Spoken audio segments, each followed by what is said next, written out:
Okay, here she is, all finished, all the outlining done. I didn't get too fancy with the path that I take to do the outlining on this one. Sometimes it's just a little more complicated than it needs to be.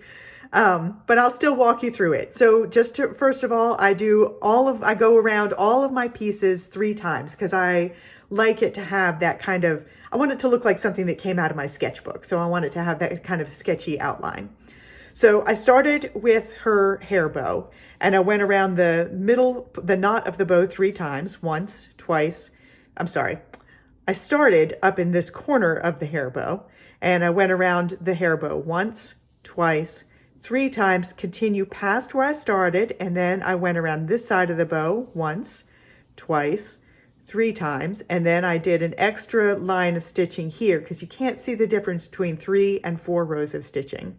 And then on this side, I went around once, and on the second time past, I went past her hair there, and then I did once, twice, 3 times for the top of her hair, and then I did a little bit of extra stitching here where on the bow, and then on the bottom of her hair went around once, twice, 3 times. Then I continued around the bow. That was the second trip around this side of the loop of the bow, and then once more around the top, and then I tied it off.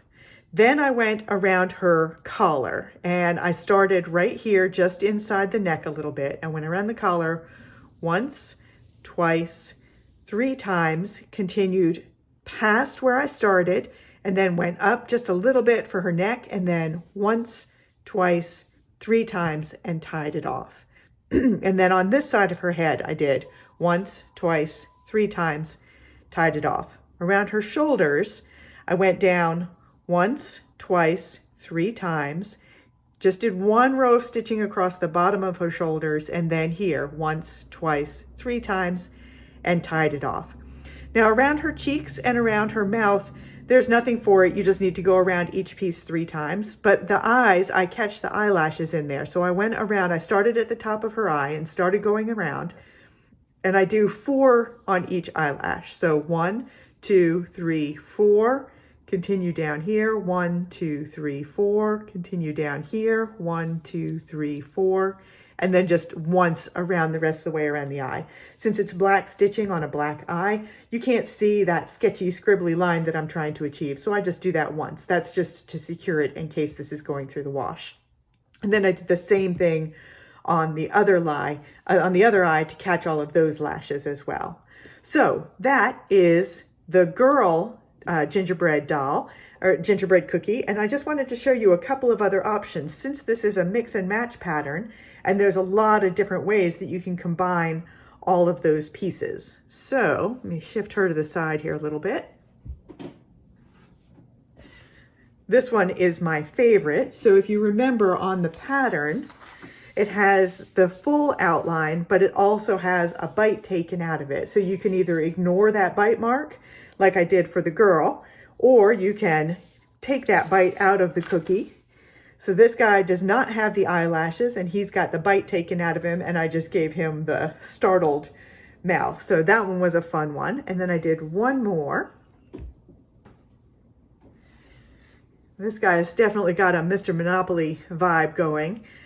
So the mustache is included in the pattern, and so are the eyebrows. And this is the same bow that I used in the girl's hair. For him, it is a bow tie. But I also took the top hat from the Fancy Doodads pattern. So that's a pattern that has all kinds of glasses and mustaches and hats and all kinds of accessories and things that are designed. They're all the right size to add into lots and lots of my quilt blocks. So that one I pulled out the top hat and added it to this gingerbread guy, and I couldn't put it on the top of his head because then it would be too tall for this block. And I could have made this busting out of the block and added some sashing, but I've done that a couple of times recently. So I just wanted to show you that if you tip it to the side, you get a little bit more real estate to be able to go up into that corner. So 3 different cookie options, and that's just starting. There are a lot of different ways that you can put them together. You could even make these eyebrows be a mouth instead, or you could give somebody a nose if you wanted to. So those are designed to either also be a small mouth or a nose. Lots of different options, and I can't wait to see what you guys do with them. I'm Wendy from Shiny Happy World. I'll see you next time.